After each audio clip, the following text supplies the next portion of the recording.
2022 Osun governorship election.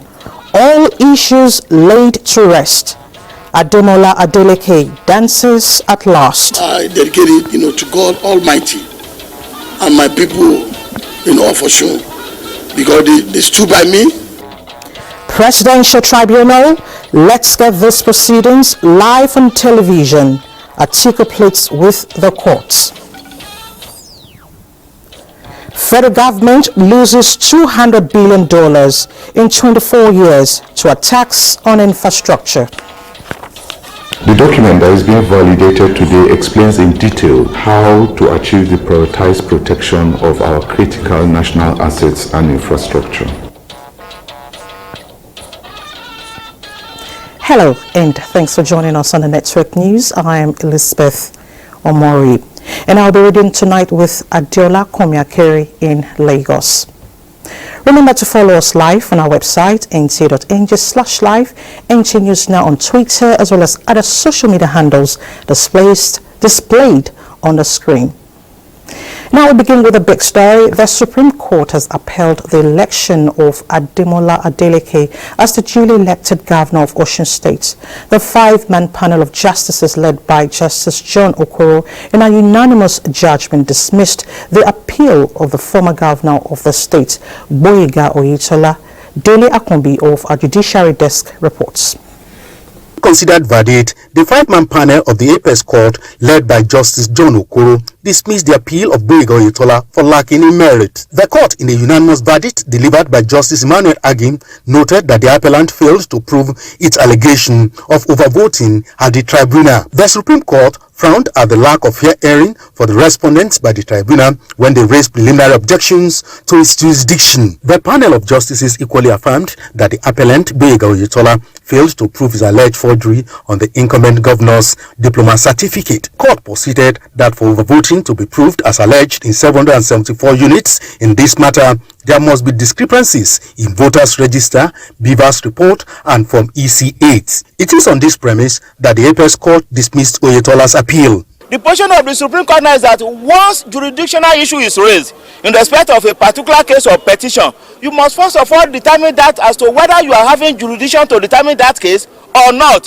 which they did not do, and it was on the basis of that they said the judgment of the tribunal was a total nullity. The verdict of the Supreme Court forecloses all adjudications on the conduct of Osun State governorship election conducted on July 16, 2022. In Abuja, Dele Atumbi, NTA News.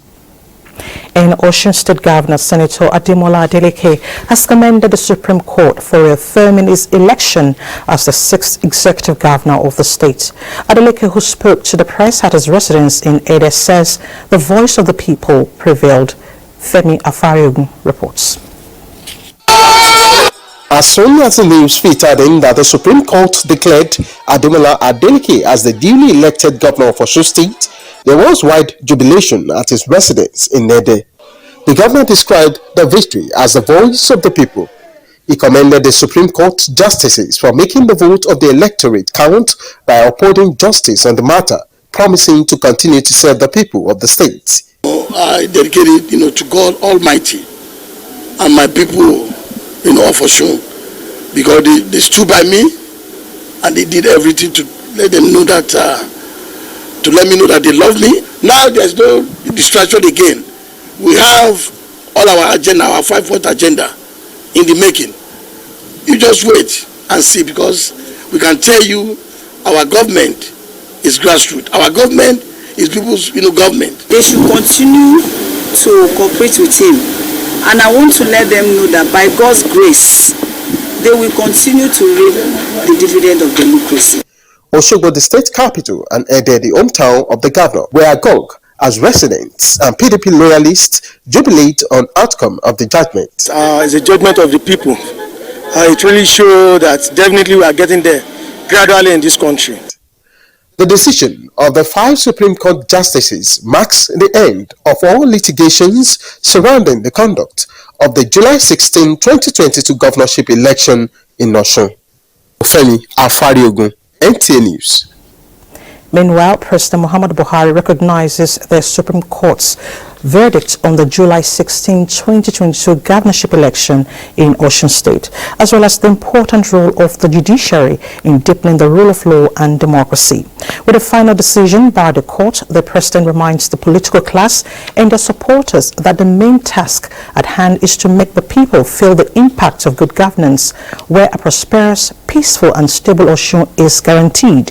He urges residents of the state, particularly notable sons and daughters, to give the government of Senator Ademola Adeleke all the support it needs to ensure that programs, policies, plans and aspirations fashioned to make individuals and businesses flourish succeed. And the presidential candidate of the People's Democratic Party, Atiku Abubakar, has urged the presidential election petition court to allow proceedings at the court be transmitted live. This is part of the interlocutory applications pending before the court at the pre-hearing session on the remaining 4 petitions. Judiciary correspondent Osun reports.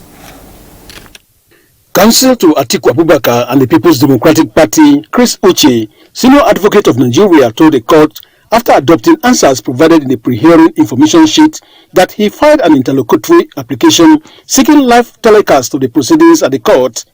This, he said, will give the public opportunity to be part of the hearing, praying the court to give the application urgent attention. Respondents' counsel, including Abubakar Mahmood, Akin Olujumi, and Lateef Fagbemi, all senior advocates of Nigeria, after adopting answers to questions in the pre-hearing form, said they were served on Monday with the application for the live coverage of proceedings and shall file their replies within the stipulated time. The 5-man panel of justices of the Presidential Election Petition Court, headed by Justice Haruna Simon Samani, adjourned the matter to Thursday this week for further pre-hearing session on the petition. The other petition entertained at the section was that of the Allied People's Movement, challenging the declaration of Bola Tinubu as the winner of the February 25th presidential election. Joined in the petition are INEC, APC, Bola Tinubu, Kashim Shettima, and Kabiru Masawe, who was Tinubu's vice presidential candidate placeholder after the primary election. Both the petitioners and respondents' counsel adopted answers given to questions posed to them in the pre-hearing conference forms. The court adjourned to Thursday for further pre-hearing on the petition. Brought up the issue of the motion on notice which we filed and which we served on all the parties in the case. That is the motion for the live televising of the proceedings in this case. The whole essence of the pre-hearing section is to upgrade and streamline processes, and so far appreciable successes have been made. From the Court of Appeal, Abuja, Osun, NTA News. Away from Osun verdict, the presiding officers of the Senate and the House of Representatives have met with senators and House members-elect of the 10th Assembly. The engagement provided an opportunity for the National Assembly leadership to present their achievements, challenges, and in particular the approach adopted to make the 9th Assembly outstanding. National Assembly correspondent Lami Ali reports. This is the first formal engagement between the returnees and the new senators and members-elect. It is part of the induction for the 10th Assembly legislators, the first stage in the passage of rights to be acquainted with what it takes to have the titles of Distinguished and Honorable.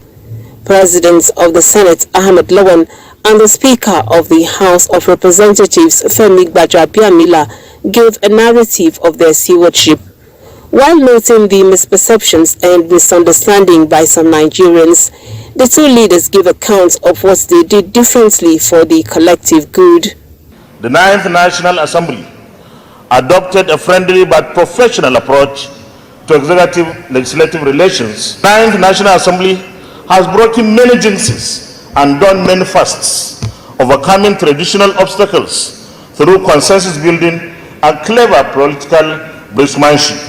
Remarkably, 104 bills of the 9th Senate have been passed and assented to by President Muhammadu Buhari, making this significantly higher than those of previous assemblies. But I can therefore say or forever, your obligation remains the same: to serve with integrity and courage, to make wise decisions on behalf of the people you represent, and to ensure that whenever your time here is up, you can walk away with confidence that comes from knowing in your heart that you did the best you could with what you were given. We must also strive to educate the teeming mass of our people on the proper place of the legislature as the pillar of democracy. The National Assembly bureaucracy highlighted the rules in the legislature for efficiency. Partners in building capacity of Nigerian lawmakers give hints on the work ahead. We have worked with our partners on constitutional and legislative reforms that reflect the aspiration of the Nigerian people. There are unfinished businesses, including the unfinished business of making sure that our local governments work, the unfinished business of ensuring that we have more women sitting among senators and House members. The figures has worsened. The 10th National Assembly is expected to be inaugurated in June 2023. Lami Ali, NTA News. Meanwhile, Senate has confirmed the nomination of 7 persons for appointments as board members of the Nigerian Deposit Insurance Corporation. National Assembly correspondent Ignatius Nkwo reports on this and other proceedings at Senate plenary. Senate at Tuesday's plenary continued with its confirmatory functions. This time, it approved the appointment of 7 persons as board members of the Nigerian Deposit Insurance Corporation, with Abdul Hakim Mobalaji from Southwest as chairman. The nominees prove to be very conversant with the workings of the governing board of NGIC. Yes. Congratulations to all of them. We wish them very, very fruitful, peaceful, and productive tenure. The legislators also received requests for the confirmation of 3 nominees who are to fill in vacant positions in the board of the Niger Delta Development Commission. As members representing Delta, Edo, and Imo states in the board of Niger Delta Development Commission, NDDC. 1. Bernard Obo Atahieren, member, Delta representative. 2. Patrick Aisoweren, member, representing Edo State. And 3. Chiri and Chidibere Uchegbu, member, Imo State, representing Imo. Senate, for the second time, stepped down the consideration of the 2023 budget of the Commission, pending the provision of details on the performance of part of the budget already spent, as it constituted another committee to investigate alleged unauthorized expenditure by the Commission in the 2021 and 2022 budget. And we should set up an investigation, an ad hoc investigation committee to find out what happened. This new board, Mr. President, have just been inaugurated, and the budget for 2023 was submitted right on time, Mr. President. To investigate 2021 and 2022 financial years, what happened in terms of revenue and expenditures in the Niger Delta Development Commission. The Agricultural Research Council Act Amendment Bill, Federal Produce Inspection Service Enforcement Establishment Bill, and the Petroleum Tanker Safety Bill were passed. Ensuring the availability, quality, reliability, affordability, and safety of tankers and trucks involved in the haulage of transportation, petroleum products, and other cargoes in the country. The bill that seeks to domesticate the African Union Convention for the Protection and Assistance of Internally Displaced Persons passed first reading. From the National Assembly, Ignatius Nkwo, NTA News. Away from the Senate plenary, the First Lady of Nigeria, Aisha Buhari, and the outgoing President of the African First Lady Peace Mission has inaugurated the newly constructed permanent secretariat of the mission along Airport Road, Abuja, with optimism of strengthening the advocacy of the First Ladies of Africa towards promoting peace and development in the continent, particularly as it affects women, youth and children. State House correspondent Aliu Kabir reports. The construction of the permanent secretariat of the Africa First Ladies Peace Mission, located along Airport Road, Abuja, was initiated and completed by the First Lady of Nigeria, Aisha Buhari, within the period of her tenure as the President of the mission. It is a significant milestone of the First Ladies of Africa in their quest of supporting their spouses towards promoting peace building and reconciliation efforts, as well as fostering unity and development of the continent. Inaugurating the Secretariat, the outgoing president, who is currently appointed as the chairperson of the Board of Trustees of the mission, Aisha Buhari, has expressed satisfaction for the accomplishment of her dream towards enhancing peace building in Africa. She noted that the edifice will serve as an instrument for effective coordination of all affairs affecting women and children towards mitigating the effect of conflict and violence of any kind, as well as for the promotion of women and youth empowerment. The mission secretariat, which was conceived barely a year and a half ago, has 6 meeting rooms, 250-seat auditorium, multipurpose and banquet halls, offices, library, and the African Exhibition Gallery, among others.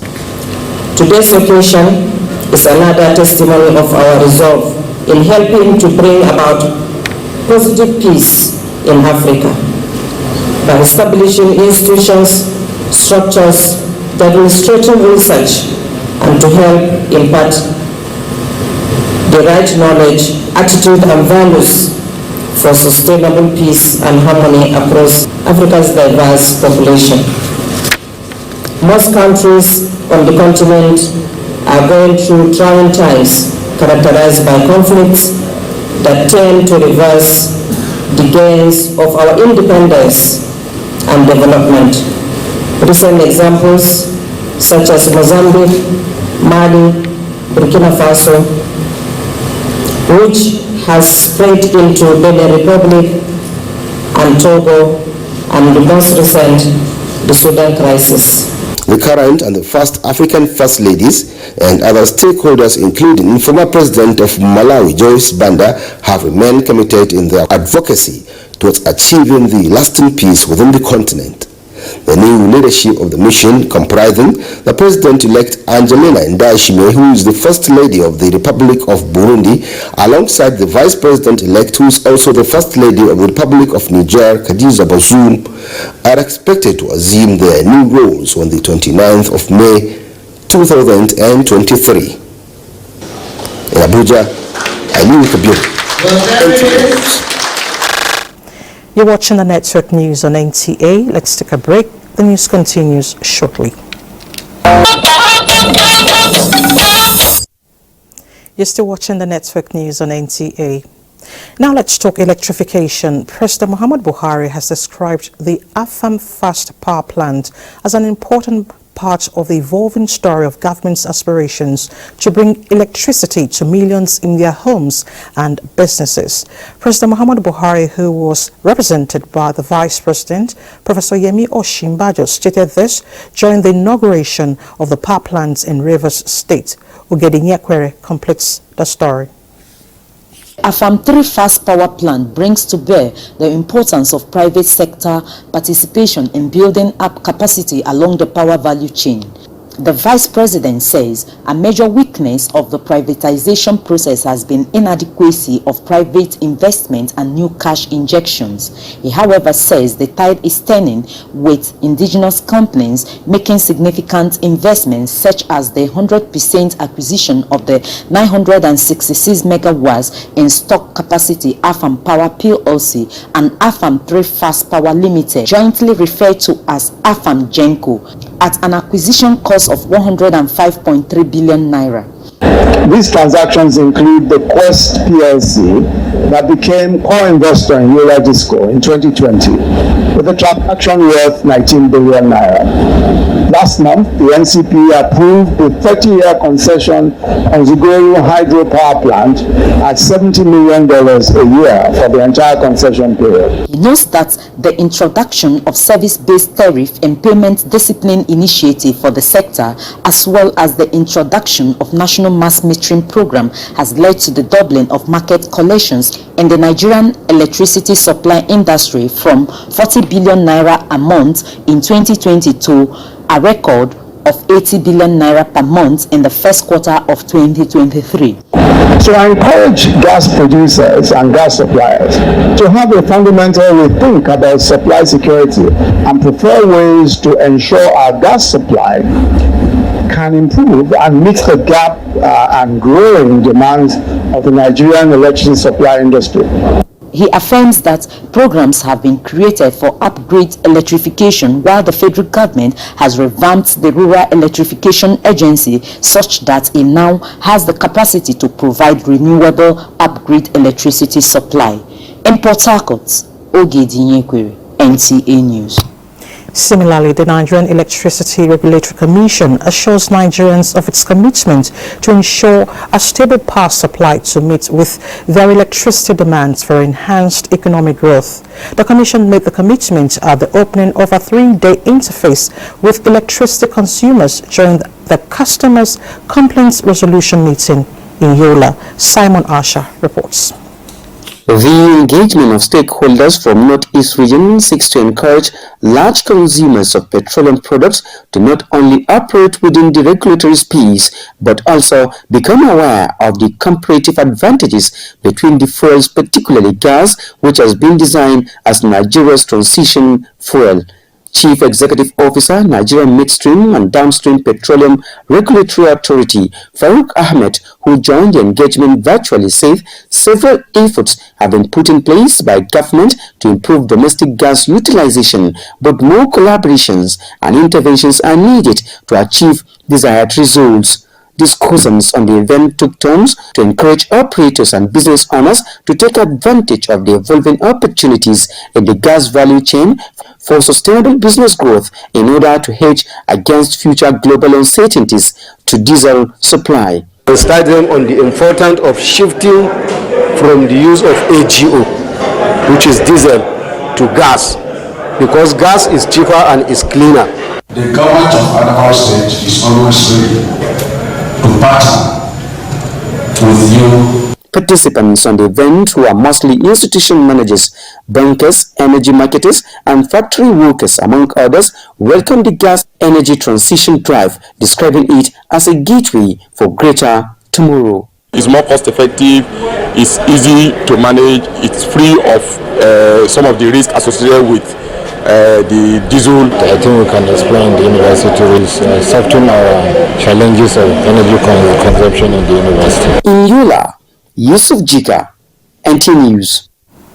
To other concerns, government will continue to create an enabling environment and empowerment programs for young people to achieve their potential so as to contribute to national development.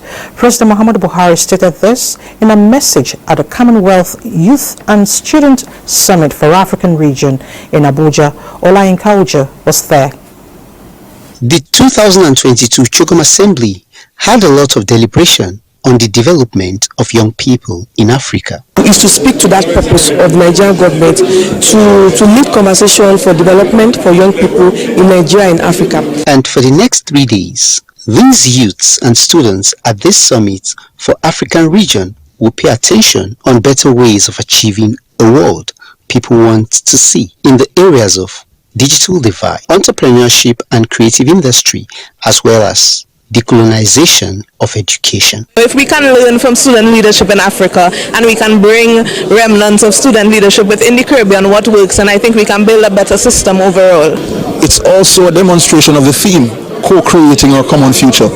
Our target is that we come out with a statement that posits certain important demands, recommendations for the governments about what the youth wants. Even though youths are confronted with various challenges, realities and opportunities, for government, it will continue to ensure youths build bridges. I am very optimistic that with the breed of young people gathered here today, actionable policy decisions that will further enhance development and enhance productivity of the youth. The future success of the Commonwealth rests with its young people.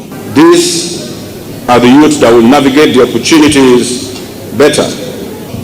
The growth and the development of Africa is our job. More than 20 Commonwealth member states are participating at the summit with the theme, Co-creating Our Common Future, Leadership in the Digital Age in Africa. Olayinka Ojo, NTA News. The Director General of the Nigerian Television Authority, Saliu Abdulhamid Dembas, has been conferred with the prestigious Thomas Sankara Leadership Prize for Africa in recognition of his administrative competence and selfless leadership style demonstrated since he assumed office as the DG of the largest TV network in Africa. Thomas Ogbete reports that NTA also received a corporate commendation from Youth Partnership for Africa. Youth of Africa, under the auspices of the Youth Partnership for Africa, are resolute in ensuring that the youths in the continent are active actors in the quest to achieve the Africa 2063 agenda, a blueprint and master plan for transforming Africa into a global powerhouse of the future. The President of the Youth in Africa and his team saw the need to pay a courtesy visit to NTA management with the aim of naming the DG as a Pan-African Man of Honor for his outstanding leadership role. La promotion de la culture nigériane et africaine, vous avez également bien fait. In the culture of Africa, NTA has been chosen. Vous avez bien projeté la culture. And you projected the culture. C'est pourquoi nous sommes fiers de vous. And that is why we are very happy to be with you, sir. Many television houses have given in and refuse to put moral into what they put out for the public. The Director General of the Nigerian Television Authority is unequivocal that the award is not a testament of his achievement as an individual, but a collective responsibility of the entire management team and the NTA family. And I would like to extend my sincere appreciation to the esteemed panel of judges who valued the nomination and ultimately selected me as the recipient of this esteemed award. I am grateful for their time, expertise in recognizing the value of our contributions. I'm also indebted to my colleagues and team members who have worked alongside with me. The need for the two organizations to always collaborate in the fight against drug abuse among youths was also emphasized. In Abuja, Thomas Ogbete, NTA News. Well-deserved congratulations to the NTA.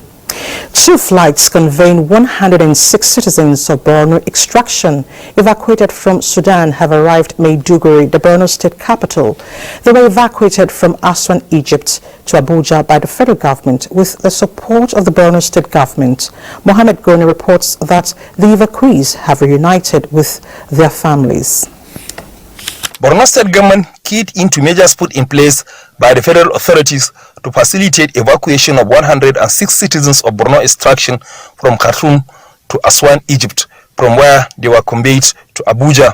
The returnees were full of gratitude to the federal and state governments for taking proactive measures to bring them home. We have seen a lot of problems and we have seen a lot of bomb blasts. Alhamdulillah, since we are all home and we are all safe. His Excellency was so worried. He now directed the Ministry of Science, Technology and Education to ensure that our scholars there are being catered for. We are the first to evacuate them to the border of Sudan and Egypt. The returnees also received blessings from the Sheikh Obama, Umar Ibn Kari Umar El-Kanemi, who was at the airport at the time of their arrival. Secretary to the state government, Usman Jiddeshua, who welcomed the returnees at the government house Maiduguri, said Governor Wagana Umar Azilim considered it imperative to set off a committee to ensure safe evacuation of all students studying in Sudan following outbreak of the conflict there. His Excellency hopes and prays that the situation in Sudan will be resolved soon to avoid humanitarian catastrophe. Some parents of the returnees students also expressed joy over the return of their words. In Maiduguri, Mohammed Goni, NTA News. Report from Nigeria Security and Civil Defense Corps NSCDC reveals that from 1999 to date, Nigeria has lost an estimated $200 billion to attacks on critical national assets. The Commandant General of the NSCDC, Hamid Audi, disclosed this at a forum on protecting national assets. Defense correspondent Ismail Musa brings us details. forum in Abuja to come up with strategies for protecting critical national assets and infrastructure. In the last 24 years, attacks on government structures and installations like schools and oil assets resulted in the loss of an estimated $200 billion. The document that is being validated today explains in detail how to achieve the prioritized protection of our critical national assets and infrastructure.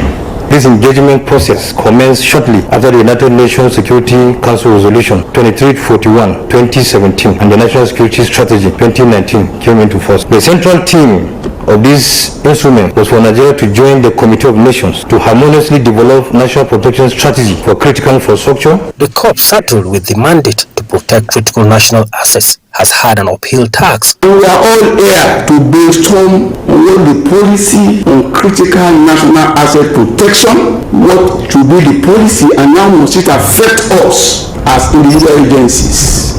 Experts at this event advocate multi-sectoral approach to secure the nation's infrastructure and critical oil installations across the country.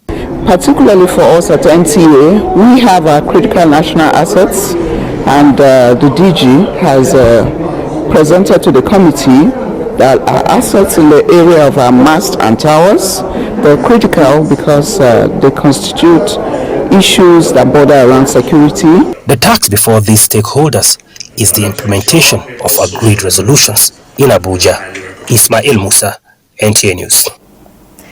This is the network news on Africa's largest network, the NTA. It's time to head to Lagos, where Adiola is standing by. Adiola.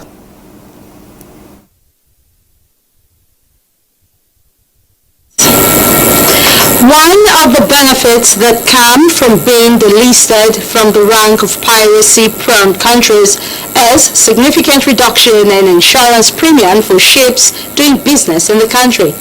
Chief of the Naval Staff, Vice Admiral Zubair Awal Gambo, says having kept pirates and other sea criminals at bay to earn Nigeria this status, the Nigerian Navy will continue to secure the nation's maritime domain for the growth of blue economy in the country.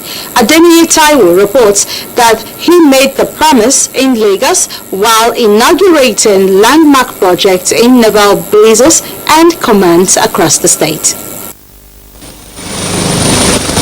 From the chopper, straight to inspection of guard of honor mounted for him in line with military tradition.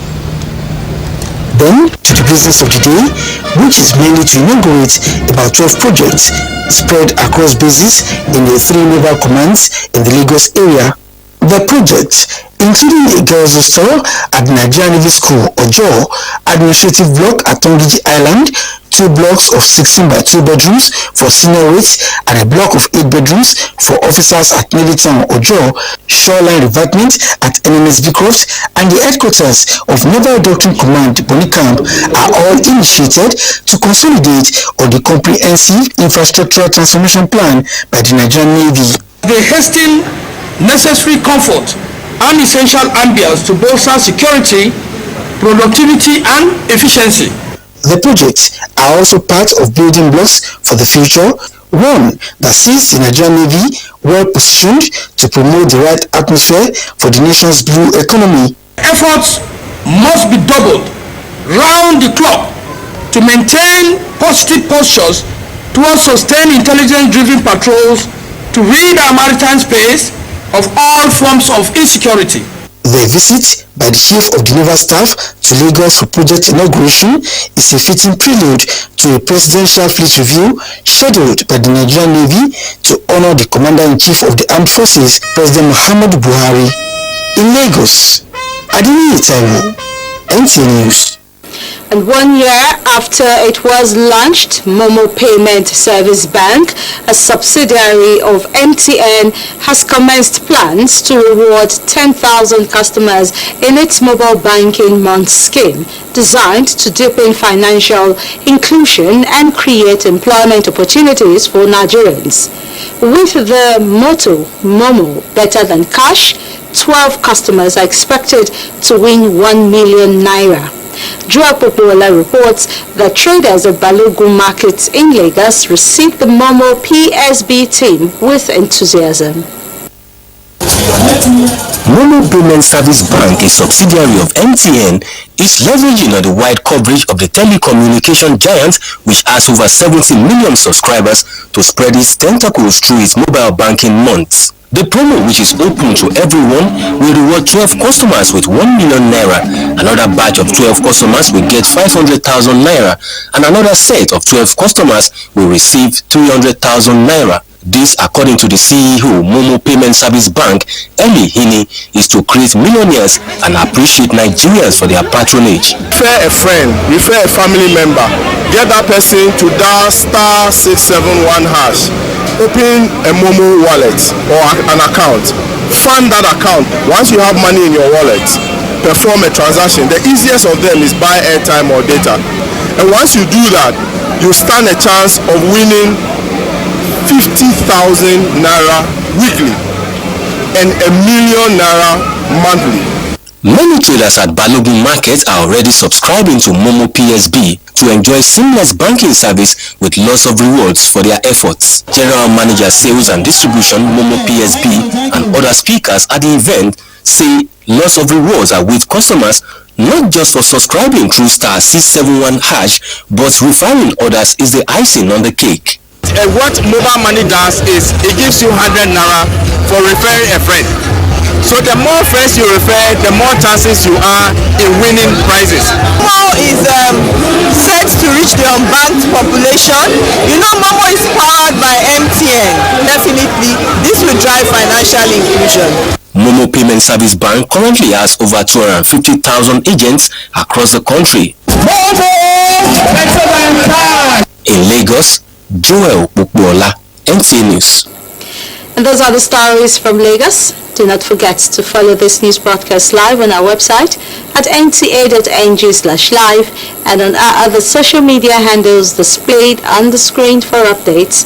More news with Elizabeth in Abuja after this time out. To stay on.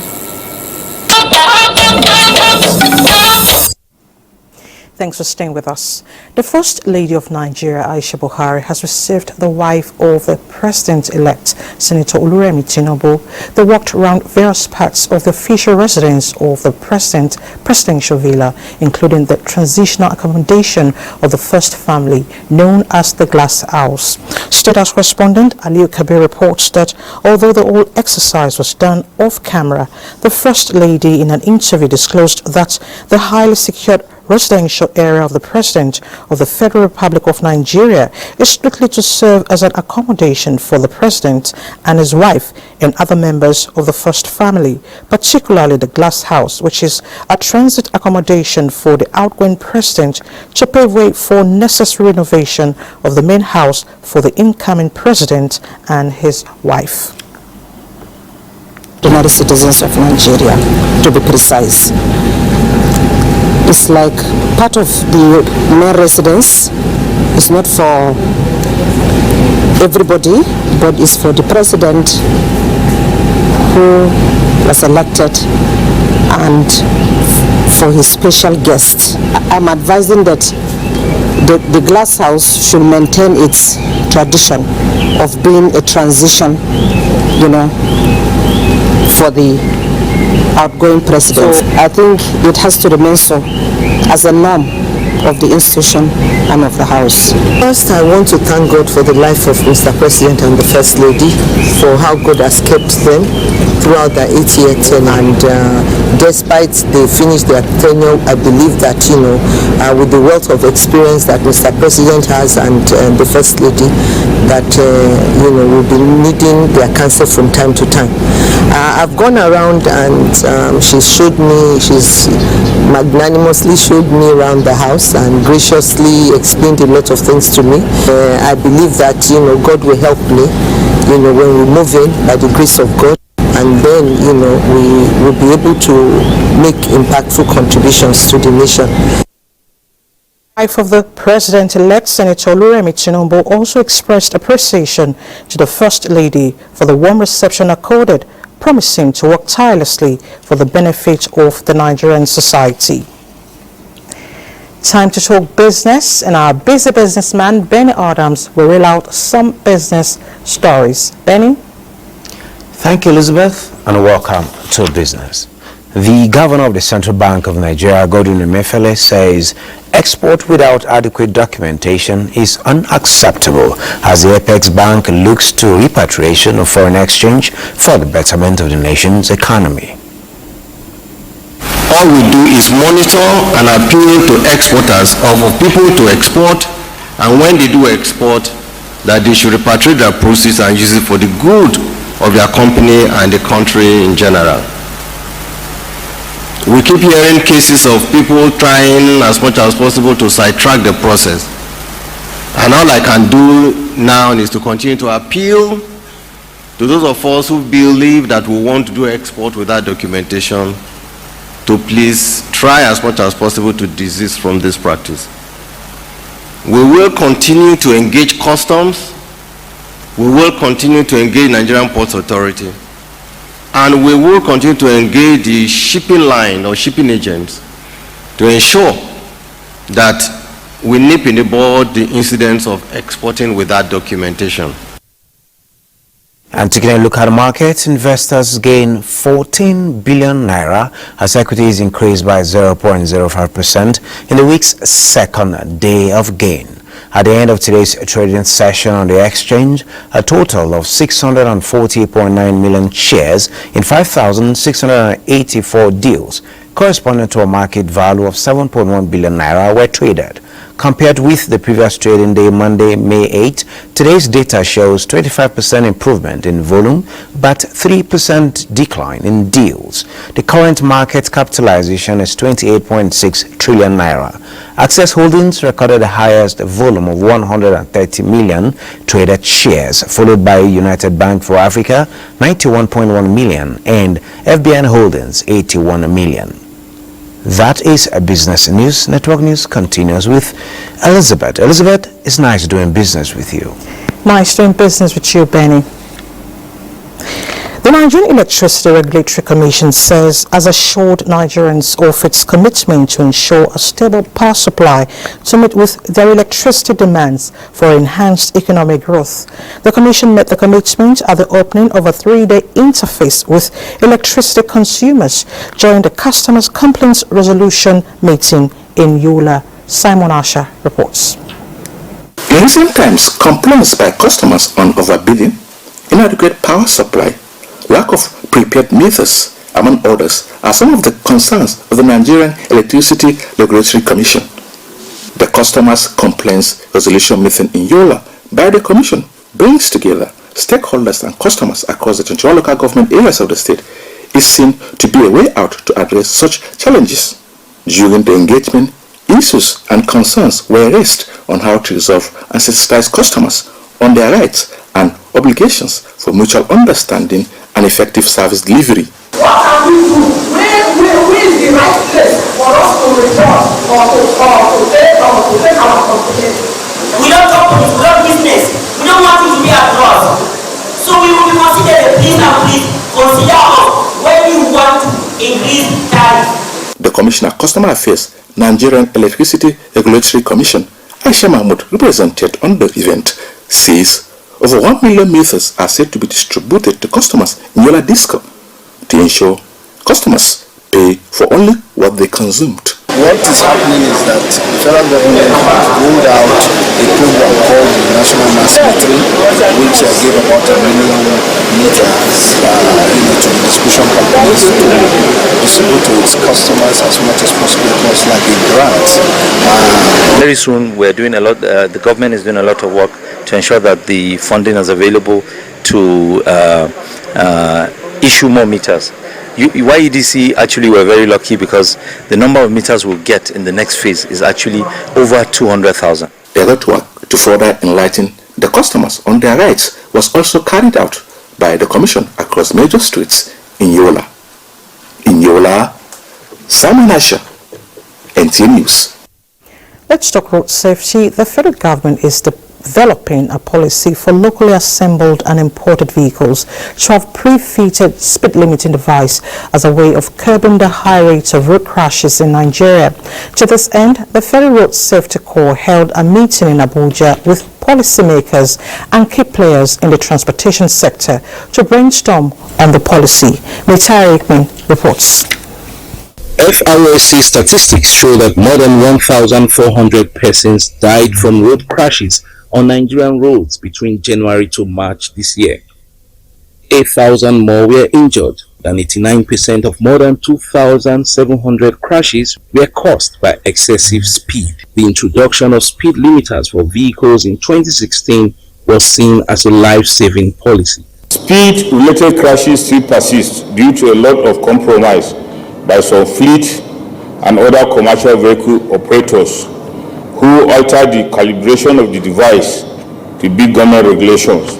As a way forward, policymakers here seek the buy-in of fleet operators and other road transport partners to strengthen the existing policy by adopting pre-fitted speed limiters. By this technology, the speed limiter is embedded or integrated in the system design of the vehicle, far beyond the reach of the drivers or its technicians for manipulation. It is really very helpful, and we hope that it will go down to all the vehicles in Nigeria. We need to lead by example. Our governors, our ministers, the head of state should have the speed limiter fitted in their vehicles. There is consensus that more road transport reforms are required to reduce crashes as well as save lives and livelihoods. In Abuja, Mitairi Ikbe, NTA News. Let's take our last break. We'll be right back.